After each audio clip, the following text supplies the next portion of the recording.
everyone, and welcome again. As always, we're joined by our director, Eva Hussein, and our guest for this week is again Jakub Smyčka. Jakub will be taking an in-depth look on genealogy research in Czech Republic.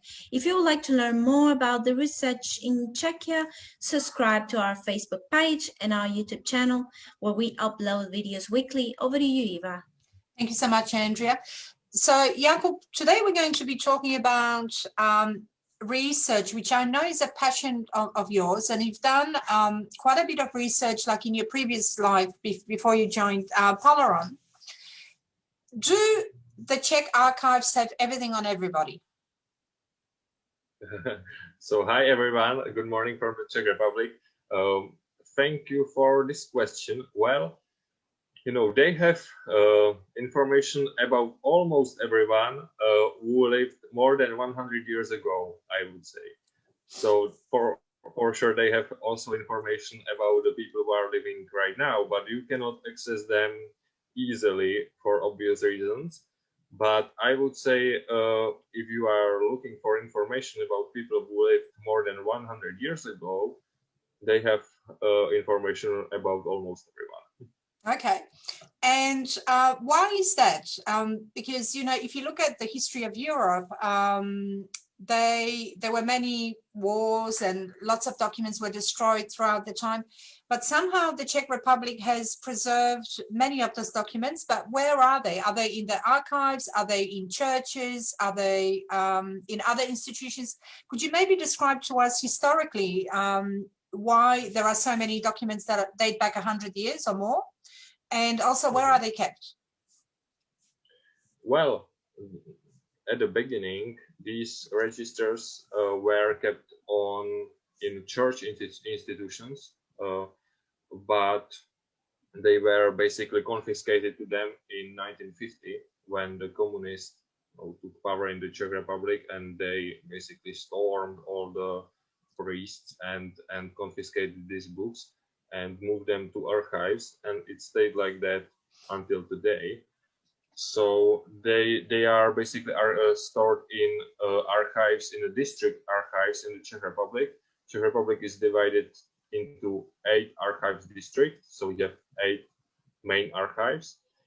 They are not always in the biggest cities.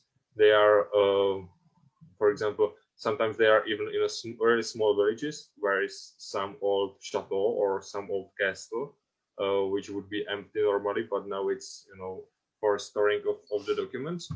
One of them is Zámrsk, which is, you know, a totally small village, but they have like information for I don't know, 20% of the country.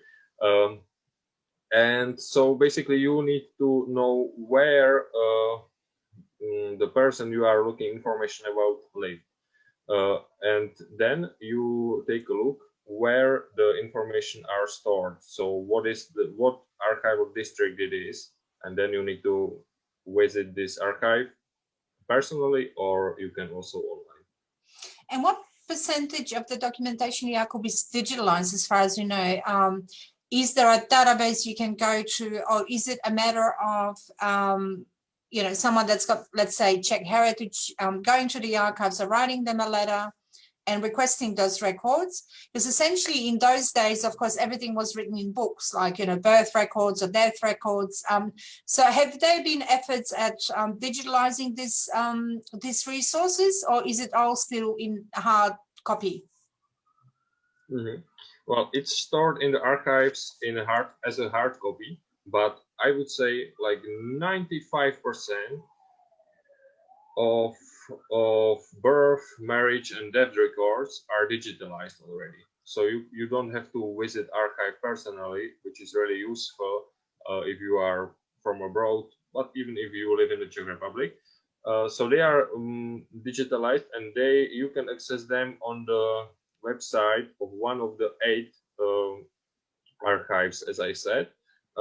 Every archive solve it a little bit different. I mean, technically, for example, they have a little bit different browser or something, but it basically works like they are tens of thousands of pages of scans, and it doesn't work like index. So you can search, like just type your surname there and it will show you your great grandfather. Unfortunately, you need to go, Page the by village, page. the year. So you need to, type the name of the village, then find the year, and it will show you the book, and you need to go there in the book. But usually, if you know the date and the place, you will find it within 5 minutes. So, I mean, it's not as fine as, just type the name there, but it's always something, and I think it's really useful too. And the research work that you did, some of, I think they were mostly maybe German families that were sort of returning or trying to find information about their ancestors. What kind of records did you look for them? Well, I look mainly about like I look for everything they had, but I look mainly about the births, marriages, and the deaths. The good thing is that there is always the number of the house written. So, of course, numbers changed, but I also found some old maps. So I was able to even locate the houses where my friends' ancestors lived. And then we take a tour around the town, and they took a picture of some old house where their great grandfather lived or was born or died. So this was really nice. But I have to say, it depends a lot on the region and on the year, on what languages the records are written in, because it can be in case of the Czech Republic, it can be Czech or German, or even for the oldest one, Latin. So, well, you need to know at least basics of all these three languages to understand the reports. And in terms of religious diversity of the Czech Republic, I know that most people are Roman Catholic, but there was a large Jewish community, there were Protestants, there were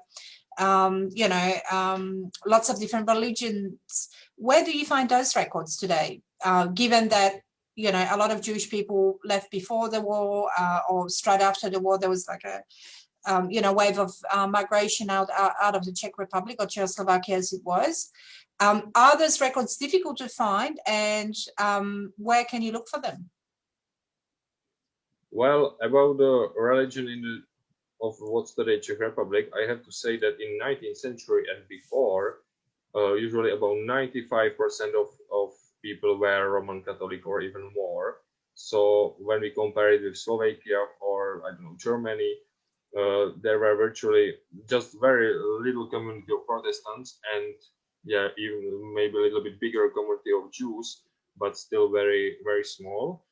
But these, of course, these register books were written separately. Protestant registry books are stored in archives too, with the Roman Catholics, but the Jewish registry books are stored all in Prague in National Archives. It can be a little bit harder to read in them because they are not digitalized yet, but you can send there a request by online form, which is also really useful.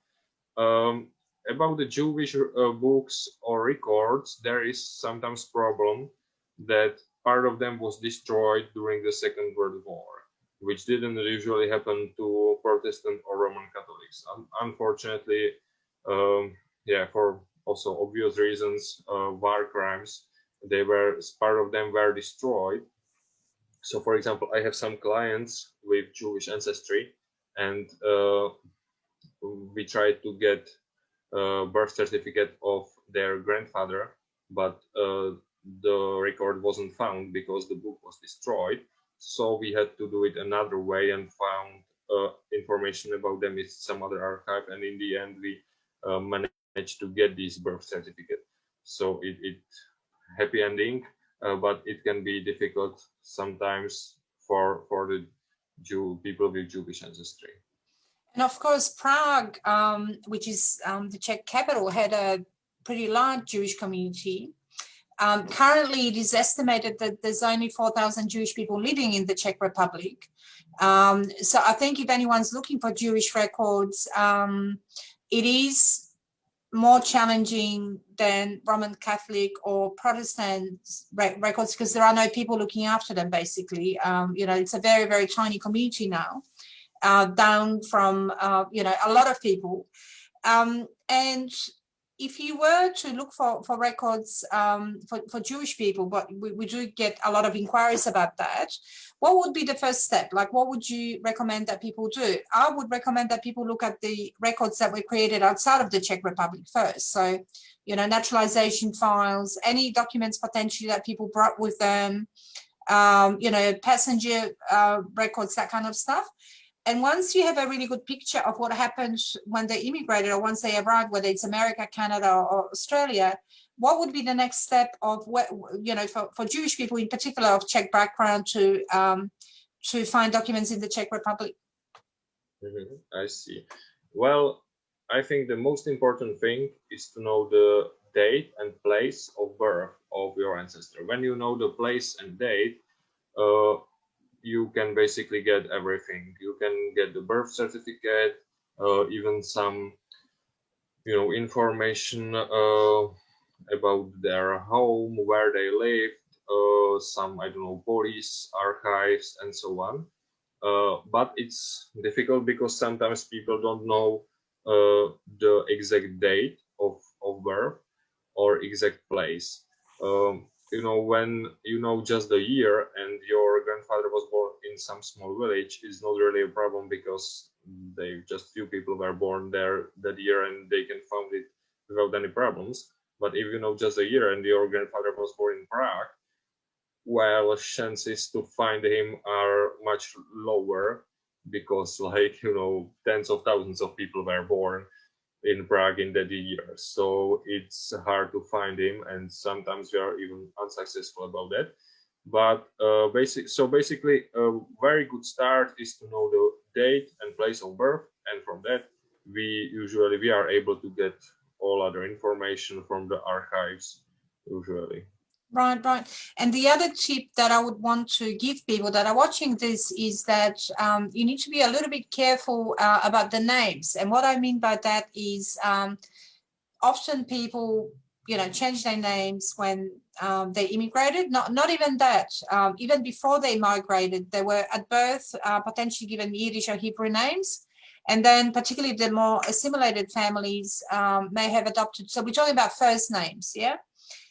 So from Moses, they became Max, and then when they immigrated to America, they became something else yet again. I think you've seen it on a lot of documents where every document says something else, right? Yeah, even with the first name, it's very usual, and even with the last names. For example, they had a German surname, and during the Second World War, they, you know, escaped to Great Britain, so they changed it to something completely different to, you know, to show that they don't agree with German politics and so on.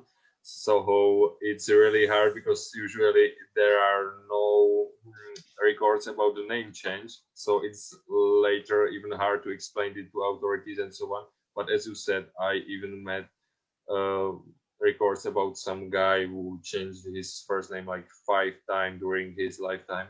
So it was hard to find out that these are still the same man. And of course, in a place like Czech Republic, it's bizarre that somebody would do that, right? Because it's a very organized place, and everyone and everything's got its place, and you know, like it's like that in Poland too, where people just can't understand why you have 5 different surnames or you know, 10 different first names. So sometimes we have to kind of read between the lines and try and trace back those names, because when you apply to the archives, unless you have precise details, they're not going to be able to find it. And the other thing we do is we tend to extend the time frame of what we're looking for, because sometimes there are mistakes, or sometimes people change their dates of birth on purpose, right? You know, so that could have been to avoid army service, or some people made themselves younger to be able to immigrate. So when we look for records, we have to be a bit creative. Well, you know, give the government as much information as we can, so that when the research happens, they can actually find what we're looking for. So like the basic assumptions need to be sometimes expanded in terms of the time frame, spelling, and sometimes we also find information that's very, very surprising. So in your work in the last 8 months or so, what did you find surprising with research? Can you quote any weird things that you've come across? Well, for example, I had one client which his parents escaped from Czechoslovakia, and they were so afraid that the government can find them in Australia, which is, I don't think it's not very likely, but they were, careful, afraid. So the mom of the client stayed completely made up maiden name in the papers. So they could never find her or connect her with her past in Czechoslovak history, which unfortunately happened now when the client was a Czech citizenship hack, and we have a difficult time to prove that his mom is the same person as they have records about in the Czech Republic. So basically, I understand they did it for some reason in the past, but now it can cause complications.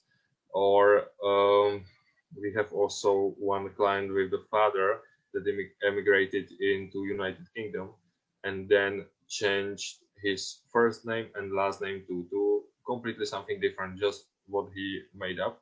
And well, yeah, it's the same case. It's very hard to prove because it's like it's not even similar. Not a single letter is the same in the old and in the new name. So it's very hard to prove that they are the same people.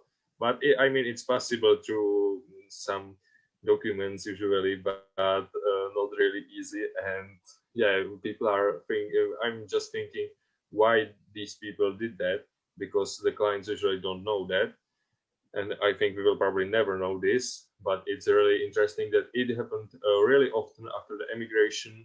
Maybe people wanted to start a new life with new name. And I think a lot of the times people were pressured also to assimilate because, if somebody couldn't pronounce Jakub, they made you Jacob. My own name, I had to change it because people used to call me Iwa. So, you get annoyed by having to spell your name all the time or whatever. And I think the other thing with all of this, what you just told us is this, that the Czech government, like any other government, really doesn't care about human aspect of any of this. They just want clean papers. So when you go to the office that processes those cases, they're very sympathetic, very nice, very kind. But at the end of the day, they want documents from which certain things appear. So for example, if you have a mess in your documents, for whatever reason, and they cannot connect you to your mother or your father because they've changed their name, then we have an issue of not being able to do that. So I think sometimes we have to be quite, I would even say, creative in how we guide our documents, our clients to get the documents right. Because at the end of the day, you want to submit the case once and for all. The minute that the government is unclear about something or starts asking questions, that's when the delays happen. So we try and get all the documents to a stage where there's no questions. And sometimes that means explaining all this to the clients and then having to go back to whichever authority it was that issued the documents and essentially correcting them or recreating them. So what sort of advice do you give clients that have 10 different spellings of documents in their documents, I should say? Well, it depends on every individual case. Sometimes if just few letters are changed there, or as you said, from Jakub to Jacob or something, the government usually doesn't even care about that. Or if some special Czech letters are simplified into English transcription, that also isn't a problem. But if the whole name is changed, it's usually some people kept in their personal things some deed about the name change, so this is really useful. Or it can also be found in marriage certificate. For example, there is name A, also known as name B. So this is also as an evidence, or on death certificate, because as you said, the government unfortunately doesn't really care about the I mean, story side or the personal side of the whole process. So they are listening to your stories, that how your parents, I don't know, escaped the fence in the night, and they are really sympathetic, but in the end they have to decide according to law. And if you don't have documents about this, well, they cannot give you a positive answer, unfortunately, even though they would like to. And it's the same with us. We need, I mean, I'm really interested about all the stories of clients' families, but what we need are documents, because this is what the governments care about, only just about the documents, unfortunately. Right. And we'll go back to the main topic of our conversation, research, in a moment, but I was going to ask you about the Czech alphabet, because you've got a few special characters. So if people look at your name, there's a C with a, what do you call that character above your above the C? Well, it's Háček. Háček. And well, so my it's like normally it would be C, or in Czech C, but in this case it's Ch. Like, it sounds similar but not really similar, and it's the same with, we have this Háček, also can be up to S, which is S would become Eš or Sh, Ch, and I don't know, up to D from D would become J. So it's like, I don't know, a little bit softer. The letter becomes a little bit softer. And yeah, so it's basically, for example, in Polish, it works very similar, but they would write it as 2 letters, and we write it just 1 letter with this special Háček characters. And there's a reason for which I'm asking you this, and that is the transliteration of the name. So sometimes someone's name may have changed from that Eš to C. How does the Czech government handles transcription of names? So let's say your surname's got an extra character, you immigrate, you drop the character, and then you want to have, you want to preserve that character in your passport once you confirm citizen. What do they do about that, Jakub? So you are now asking if someone would immigrate into the Czech Republic, or no. So let's say you're born under Smyčka, then you immigrate to Australia, become Smyčka, however they pronounce it, okay. And then you confirm your citizenship and you want to return to your original name, but all your life you've used, you know, the name without the special accent. Like, how do they handle that? Well, it depends if the Czech government already has some records about me or not. So if I was born in the Czech Republic, I live in the Czech Republic, in Australia, and want to come back or confirm my Czech citizenship, they have me in the database as Smyčka, so they would preserve me this special letter. But if my, I don't know, son would born already be in Australia, and now he wants to get his Czech citizenship back, so in his birth certificate is without that special letter, so he would be Smyčka without it. And can you request for that surname of your son? Not that, I don't think you have a son in Australia, but let's say you do. Can you request for that special character to be included in the surname or not for him? Well, the citizenship certificate will be issued on his legal name, so the same as on a birth certificate, but he can later ask for a legal name change. Because of course the other issue for women is that Czech surnames come in the female and male form. So normally your surname, let's say it's Smith, for a woman it would be something like Smithova or something like that, right? Smithova, oh, exactly. It's OVA on the end, OVA on the end, and this is actually, you cannot choose if you want that or not. But there is an exception if you are Czech citizen but an other nationality, because there's a difference between citizenship and nationality. So if you are a Czech citizen but not Czech nationality, you don't have to state which one you are. You can sign the paper that you wish to have your surname in this form without that OVA on the ending, which majority of our clients are using, because it's kind of weird and it causes complication if you have a different name on your Czech passport and on your American one. Right, because you'd want your documents to be uniform. All right, well, thank you for that. And I'm just going to summarize for our viewers 3 tips of what you can do to find more information about your ancestors. The first tip is contact Jakub. The first tip is to look through your family archives. So everybody's got a box or a drawer at home with papers. So look through that. Look through any documents that you might get from, US, Canadian, Australian archives. The second tip, Jakub, would be to see what's online. Yeah, would you say that that's reasonably easy to find in the Czech Republic? Yeah, just find some Czech genealogy forum or discussion, and they are some useful tips for sure. Okay, and the third tip from me would be to be patient and resourceful, and not expect miracles. And I think if you're patient and resourceful and keep looking, you will eventually find things in the Czech Republic. It's a country that's got records that are much better preserved than many others. In all honesty, if you want any information, contact us. We'll put our contact details in the comment box, and you can speak to us about where to look for things and what's available in the Czech Republic. Exactly. All right. Thanks for your time. Thanks. Thank you very much. Have a nice day. Thanks.